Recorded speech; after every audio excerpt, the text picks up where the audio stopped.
আরে ভাই, অবশেষে আমি সাইকেল চালানো শিখেই গেলাম। আব্বে, এখন আমায় কে কল করলো? আরে এ তো দেখি ছোটু। আরে ছোটু, বল কি হয়েছে? ভাইয়া তুমি তাড়াতাড়ি করে বাসায় আসো। আরে ছোটু, ছোটু তোর কি হয়েছে ভাই? তুই কান্না করতেছিস কেন? ভাইয়া মাকে green criminal red criminal kidnap করে নিয়ে গেছে। ওদেরকে 2 লক্ষ টাকা না দিলে ওরা নাকি মাকে মেরে ফেলবে। ছোটু, তুই চিন্তা করিস না, আমি মাকে বাঁচাবো। ক্রিমিনাল, তোর এত বড় সাহস! আজকে তো তোদেরকে আমি মেরেই ফেলবো। দাঁড়া, আমি এডাম আসতেছি, তোদেরকে আজকে মজা দেখাবো। আরে ভাই, এ কি? ট্রেন তো অনেক জোরে চলতেছে, তাড়াতাড়ি করে আমাকে যেতে হবে, তা না হলে ট্রেনটি আমার মাকে উড়িয়ে দিবে। রে বন্ধুরা, আমি তো ট্রেনটির আগে চলে এসেছি, কিন্তু আমার মা কোথায়? মা, মা!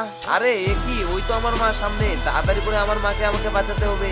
তুমি চিন্তা করিও না, আমি এডাম চলে এসেছি তোমাকে বাঁচাতে। আরে এটা বেটা তুই এখান থেকে তাড়াতাড়ি চলে যা, না নাহলে আমরা দুজনে মরে যাবো।